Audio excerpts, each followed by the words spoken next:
সতর্ক হয়ে যান ভাইয়ারা।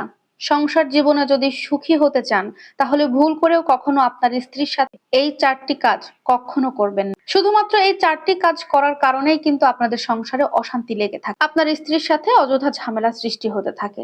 তাই আমার প্রত্যেকটা কলিজার টুকরা প্রাণপ্রিয় ভাইয়াদের কাছে রিকোয়েস্ট থাকবে, স্বামী হিসেবে আপনার স্ত্রীর সাথে ভুল করেও এই ৪টি কাজ কখনোই করবেন না। ১ নাম্বার, স্বামী হিসেবে আপনি আপনার স্ত্রীকে মায়ের সাথে কখনো তুলনা করবেন না। ভাইয়া, এটা কিন্তু মারাত্মক একটা ভুলের মধ্যে পড়ে। এখন আপনি যদি আপনার স্ত্রীকে বলেন, তুমি আমার মায়ের মতো হই, মা এটা করতে পারে, তুমি কেন পারো না? মায়ের রান্না এমন হয়, তোমার রান্না অমন হয় কেন?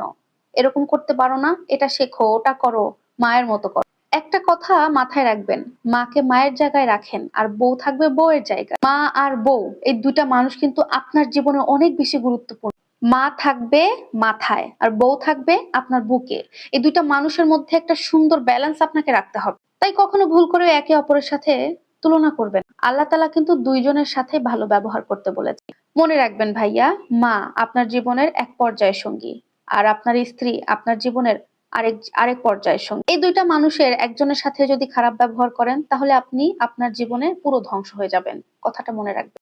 ২ নাম্বার, স্বামী হিসেবে আপনার স্ত্রীকে কখনো ঘরের কাজের বুয়া হিসেবে মনে করবেন না। এমন অনেক পুরুষ আছে যারা তাদের স্ত্রীকে বাড়িতে কাজের বুয়া মনে করে, কিন্তু স্ত্রীর কিন্তু আপনার বাড়িতে সম্পূর্ণ অধিকার আছে। একটা কথা মনে রাখবেন, ঘরের সমস্ত দায় দায়িত্ব কিন্তু থাকে স্ত্রীর উপর। স্ত্রীরা একটা সংসারকে দেখাশোনা করে রাখে। তারপরেও দেখা যায় অনেক ভাইয়ারা আছে, অনেক স্বামী আছে, বাসায় ফিরে স্ত্রীর সাথে খারাপ ব্যবহার করে, হুমকির উপর হুমকি চলতেই থাকে। সংসার জীবনে যদি স্ত্রীর সাথে হুকুম তাবিদার না করে ভালোবেসে কিছু বলেন, দেখবেন সেক্ষেত্রে আপনি ফলাফলটা অনেক বেশি ভালো পাবেন।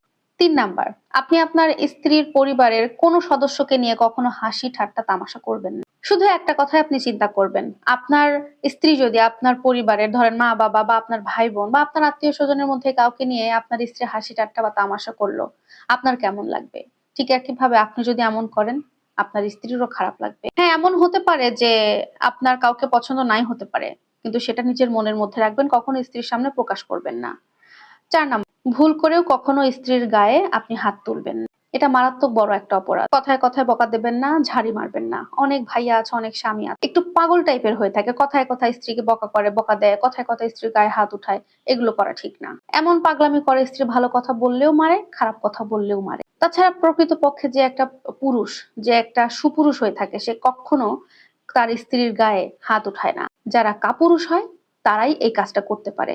আমার প্রত্যেকটা কলিজার টুকরা ভাইয়াদের কাছে হাত জোর করে রিকোয়েস্ট করব, যদি আপনাদের কারোর মধ্যে এই অভ্যাসগুলো থেকে থাকে, দ্রুত সম্ভব পরিত্যাগ করুন। যদি আপনি আপনার সংসার জীবনে সুখী হতে চান তাহলে এই কাজগুলো থেকে ফিরে আসুন, বাদ দিয়ে দিন কাজগুলো করা। দেখবেন আপনি সংসারে অনেক সুখী হবেন।